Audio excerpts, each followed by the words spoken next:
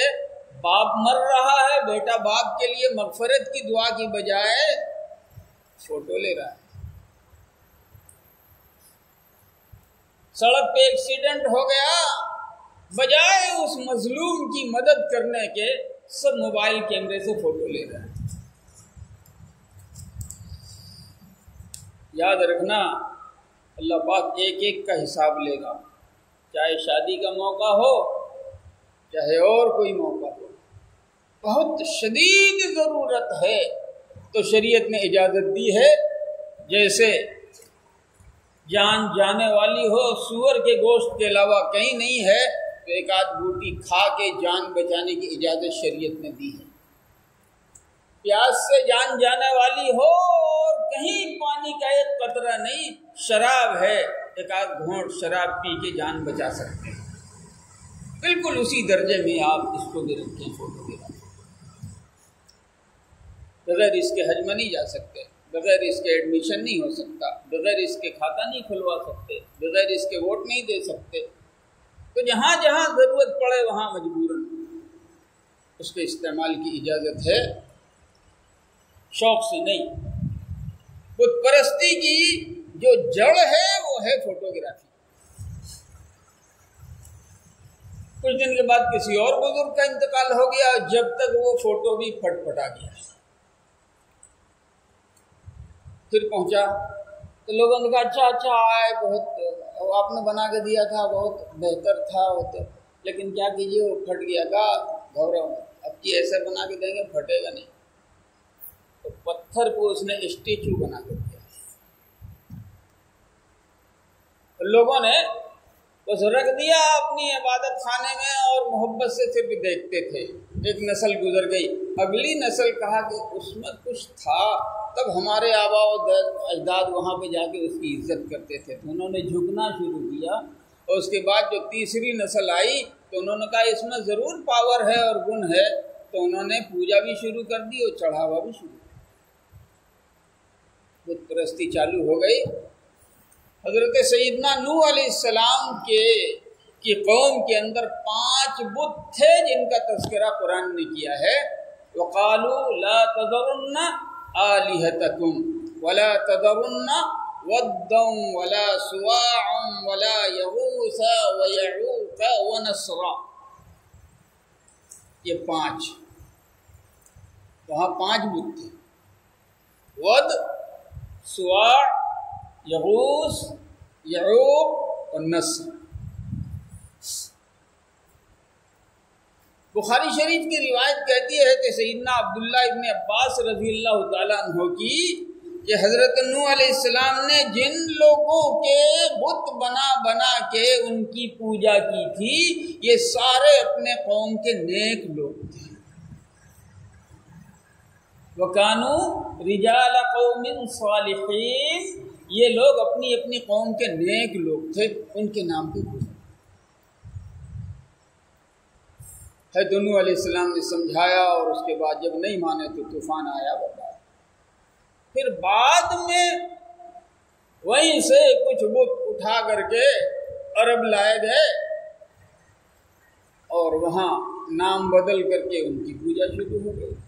عرب کے اندر جو بت تھے نبی اکرم صلی اللہ علیہ وسلم کے زمانے میں، لات، حبل، منات، عزا، نائلہ، یہ بھی 5 تھے. خوب دھڑلے سے ان کی پوجا ہوتی تھی. اور یہاں تک کہ نبی اکرم صلی اللہ علیہ وسلم جب فتح مکہ میں اندر گئے ہیں تو پھر وہاں سے سارے لوگوں کو بتوں کو نکال کے باہر کیا. لیکن حیرت کی بات یہ ہے، بخاری شریف کی روایت یہ بتاتی ہے کہ حضرت ابراہیم کا بت بھی اس میں بنا ہوا تھا. حضرت اسماعیل علیہ السلام کا فوٹو بھی کعبے میں رکھا ہوا تھا. حضرت عیسیٰ اور حضرت مریم کے فوٹو بھی کعبے میں تھے جن کی پوجا ہوتی تھی.